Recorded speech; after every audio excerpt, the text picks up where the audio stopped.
Mesdames, Messieurs, bonsoir. Merci de nous recevoir chez vous et bienvenue sur cette nouvelle édition d'information sur la télévision Labari. La ministre des Mines, Mme Husseini Hadiza, a animé ce matin une conférence de presse ici à Niamey. Une sortie médiatique axée sur les opportunités de la nouvelle loi minière adoptée récemment par le Parlement nigérien. Le résumé de cette conférence de presse avec Boubacar Ibrahim. Il s'était agi pour le ministère nigérien des Mines à travers cette sortie de procéder au processus de légalisation de la nouvelle loi minière qui a récemment fait l'objet d'adoption par la représentation nationale.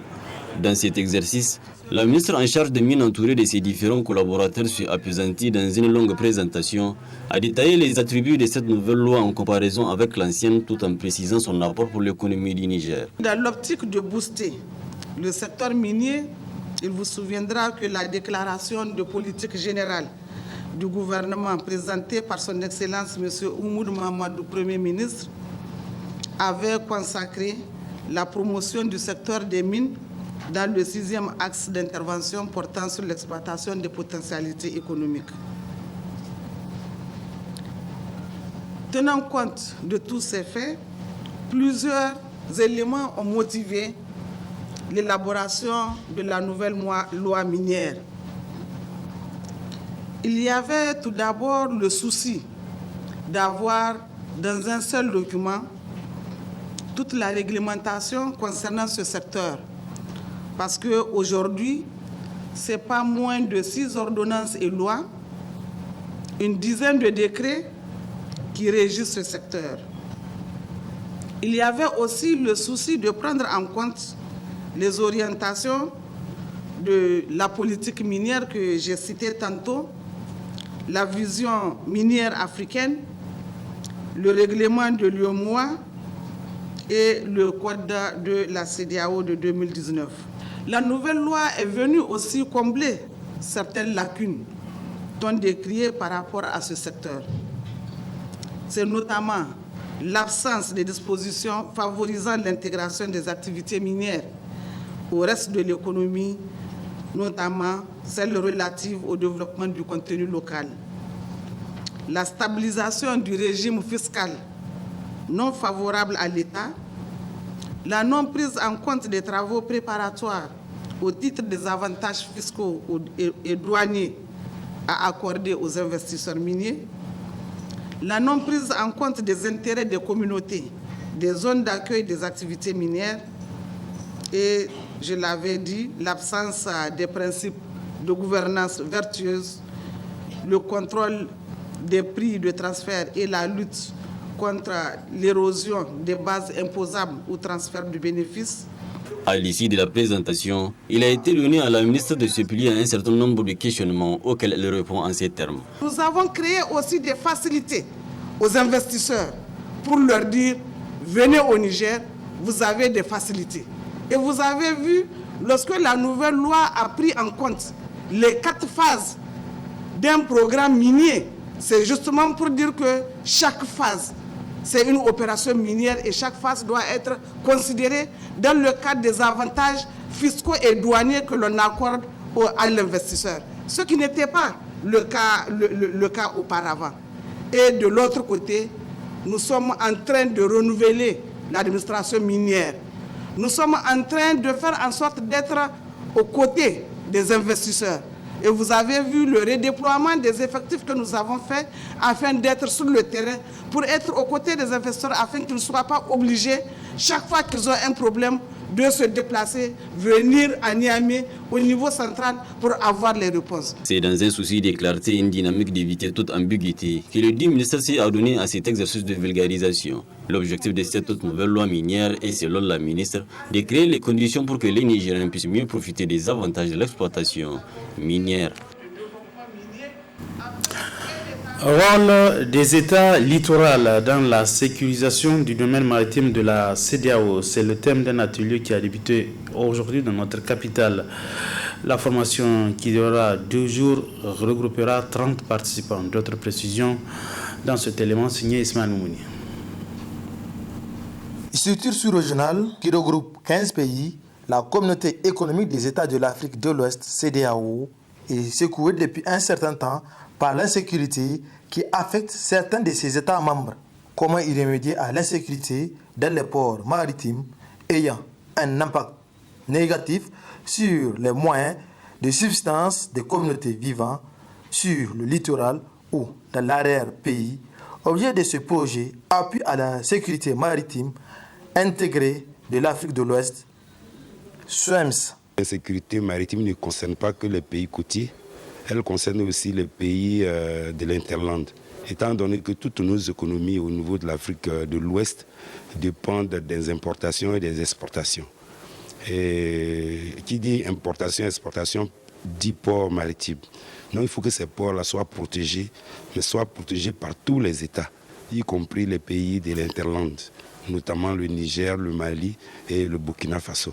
Voilà pourquoi aujourd'hui nous avons décidé de parler avec le Conseil des chargeurs, le ministère des Transports et les chambres de commerce, mais aussi les organisations de la société civile de ces pays-là, pour que nous préparions ensemble la lutte contre l'insécurité maritime aux côtés de la CEDEAO. Le responsable du projet, dont le thème de cet atelier porte sur le rôle des pays sans littoral de la CEDEAO dans la sécurisation des domaines maritimes, dresse ses attentes.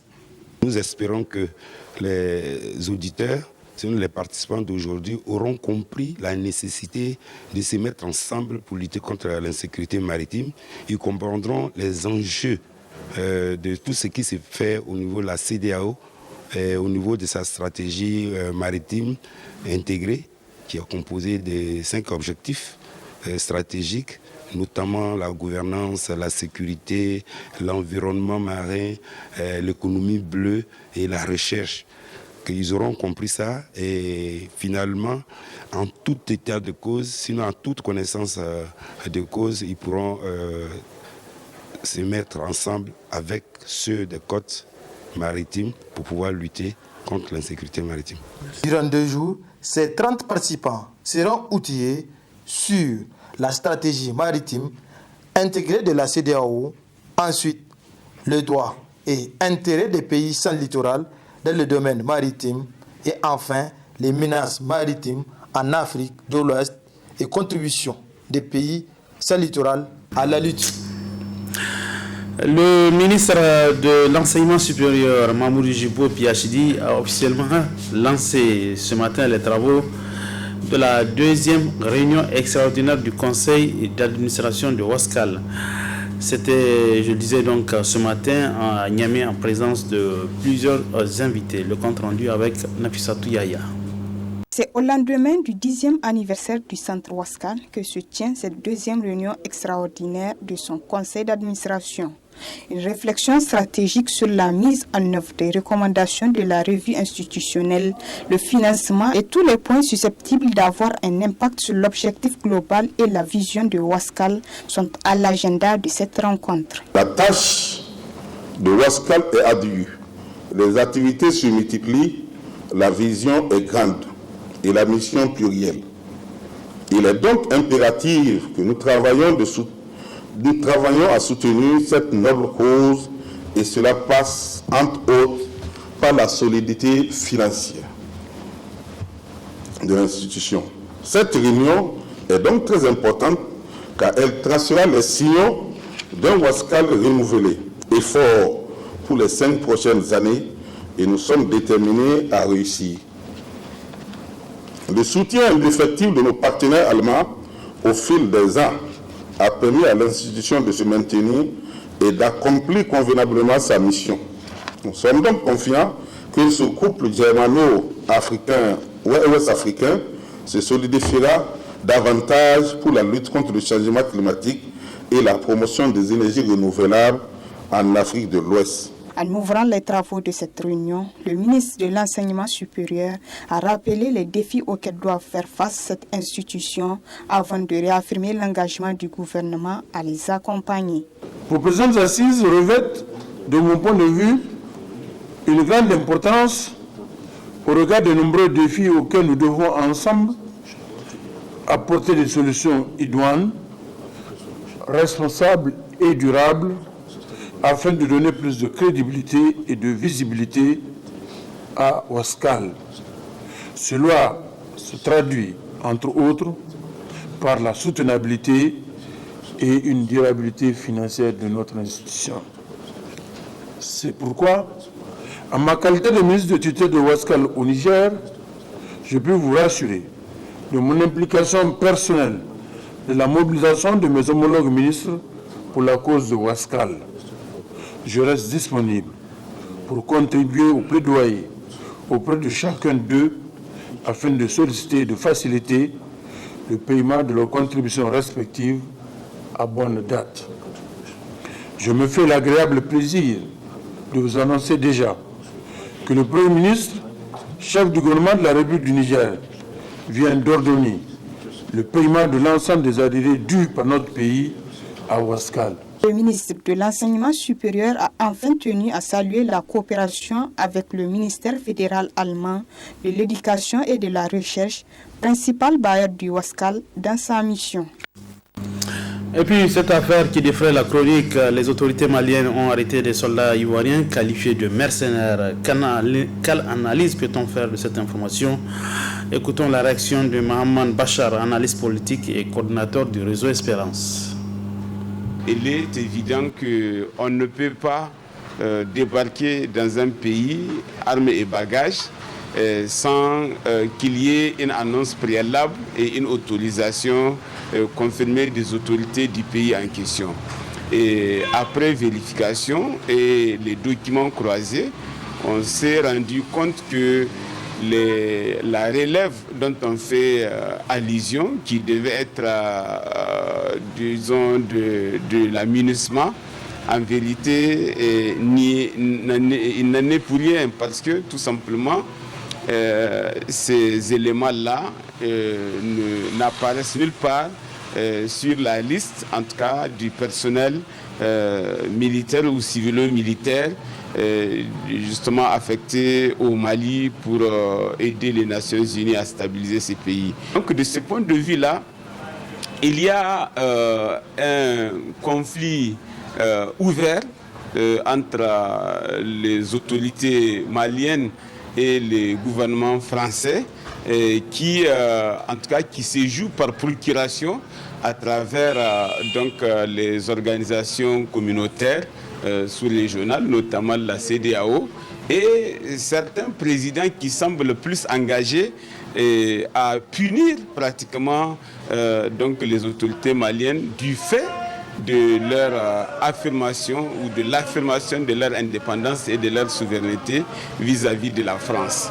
Et donc, de ce point de vue-là, on peut considérer que l'arrivée de ces mercenaires, puisque c'est de cela qu'il s'agit, sur le sol malien, procède d'un complot plus ou moins orchestré à partir de la Côte d'Ivoire pour aller déstabiliser le gouvernement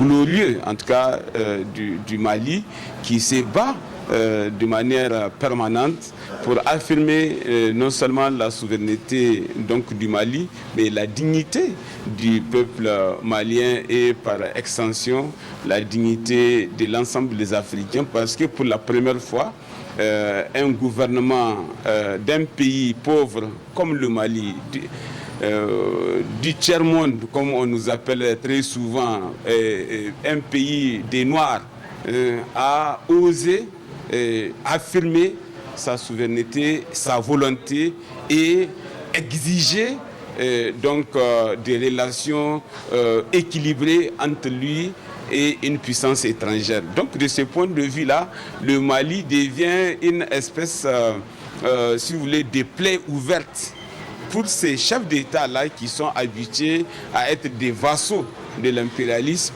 pour que ça ne puisse pas faire tache d'huile. Parce que si l'exemple du Mali réussisse, ils craignent des contagions à travers la sous-région.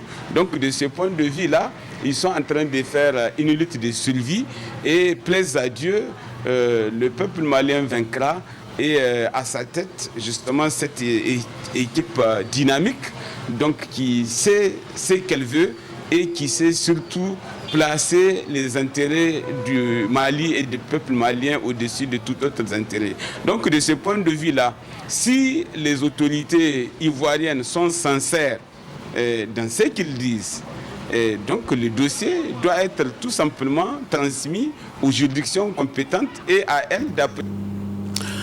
La suite de ce journal, l'agriculture nigérienne est fortement tributaire de la saison des pluies et est impactée par le changement climatique. Face à cela, Aboubakar Yahya Louche, chef de canton de Bandé, c'est dans le Damagaram, Zender, exhorte sa communauté à s'adonner plus aux cultures de contre-saison. C'est dans une interview qu'il a accordée au studio Kalangu. Wannan jama'a ta da take fita noman rani ne suke zuwa su yi a wata ƙasa ko su yi kiwo ko kuma su yi wannan 'yan ayakuna da yadda anan mashi ne suke to don bin masu tsayawa ne kenan ya kamata jama'a mu gane da wannan lokaci ya kai mu huce shi duk abin da Allah yake wa ƙasa ya mana fiye da wasu ba to kenan mu yi aiki da wannan damar saboda shi muke kira da jama'a lalle ana nan ga ganewa in kuka ɗauki matsalar abinci lalle ruwan sama lokacin da ya ga dama yake zauwa kuma lokacin da ya ga dama yake tsayawa a larki in noman rani muka ba gaskiya wata 12 a wata 12 sai mai noman rani lalle muna in kuka yi gaba sanin da kilo 1 kilo 2 za ku gani jama'a a heli in ka samu wani ɗan zanen ka kewaya za ka yi amfanin da lalle ya limka wanda za ka samu a lokacin damana so linkin balinki saboda in taimakawa tsohin mata gajiyi ko kuma irin wannan wanda an mutu an bari da yara to an gyara wuri an sa zogali an sa rogo bakin gwargwado an sa abinci to na yi mihi da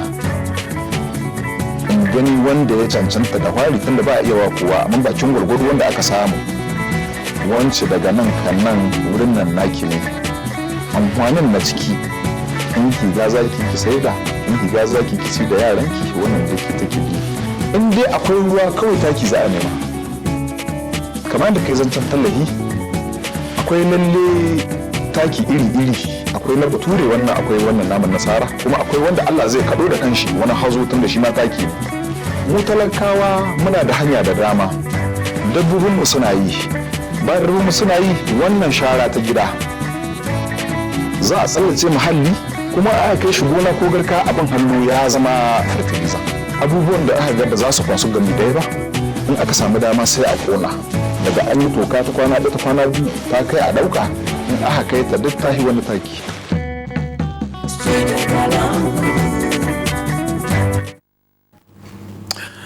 Place à présent à la rubrique hebdomadaire de la chronique juridique de ce journal qui traite de troubles et tensions externes. C'est avec Maître Alfred Goubagé.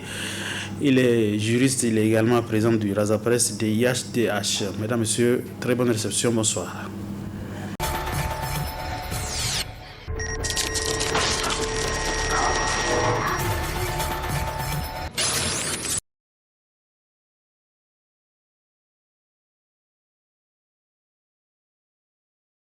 Les troubles et tensions internes sont des questions qui sont prévues par le droit international humanitaire, mais nous allons essayer de voir à quoi est-ce que nous renvoie la question des troubles et tensions internes.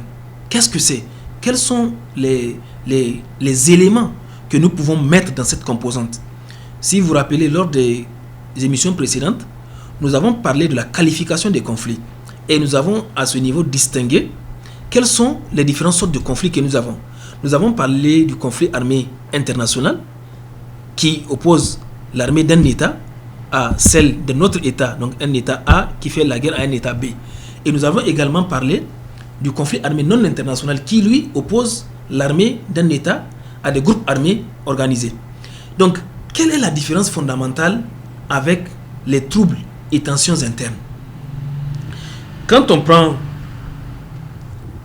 l'article 1, paragraphe 2 du protocole additionnel numéro 2 aux conventions de Genève du 12 août 1949, Cet article cite comme exemple ce que nous mettons dans la catégorie ou bien dans la composante des troubles et tensions internes. Donc là, vous avez les émeutes,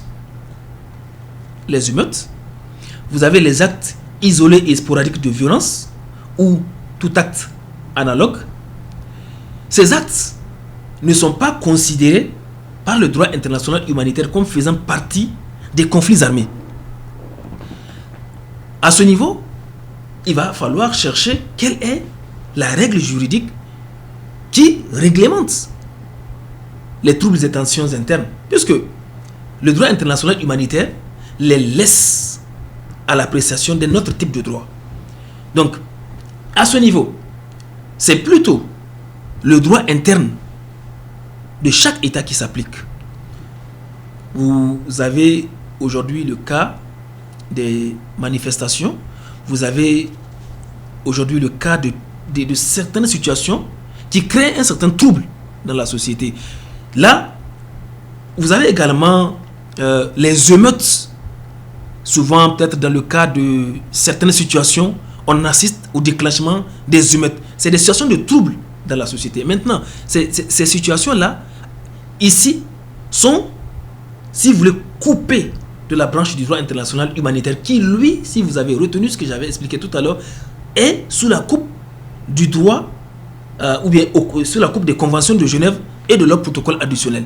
Ici, les troubles et tensions internes, à travers ce que nous avons vu, les émeutes, sont soumis au droit interne de chaque État. Et je crois que chaque État, dans le cadre de la police administrative, vous avez dans la police administrative, vous avez le respect de l'ordre public, de la sécurité publique, etc., etc. Dans le cadre donc de cette police administrative, les autorités sont appelées souvent à édicter des mesures dans le sens de réglementer ou bien dans le sens de créer le calme, la calmie, etc. dans la société. Donc là, ce sont plutôt les textes nationaux qui régissent les troubles, qui régissent les émeutes, etc., etc. Je crois que il y a des situations dans lesquelles on assiste au vandalisme, ou bien on assiste souvent à la destruction de certains biens, des personnes privées, etc., etc. Donc vous voyez, toutes ces choses ici ne sont pas sous la coupe du droit international humanitaire, mais sont laissées plutôt à l'appréciation de l'État, qui lui, dans le cas de ces règles, par exemple au Niger, vous avez le code pénal. Quand on prend le fait aujourd'hui de s'attaquer aux biens des personnes, aujourd'hui c'est communément, juridiquement appelé la dégradation du bien d'autrui. Quand dans le cadre d'une manifestation, ou bien dans le cadre des émeutes, etc., des personnes se sont attaquées à des biens comme ça. Donc ce n'est pas le droit international humanitaire qui s'applique, mais c'est plutôt le code pénal de l'État.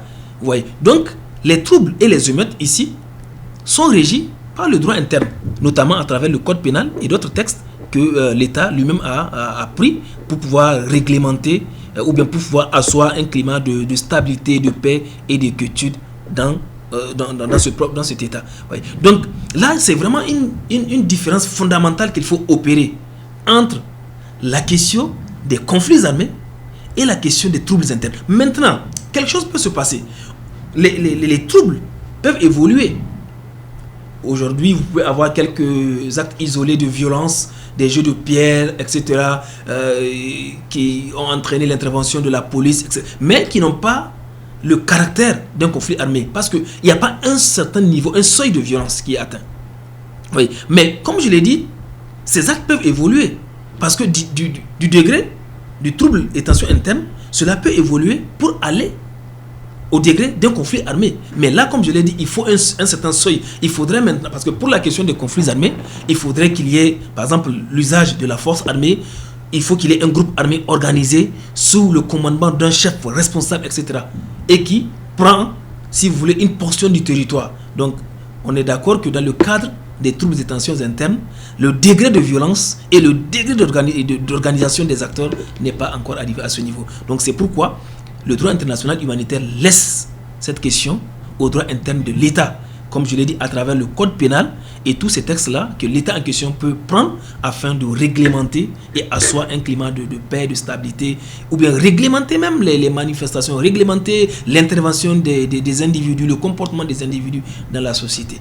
Donc voilà un peu ce que je peux vous dire sur la question des troubles et des tensions internes.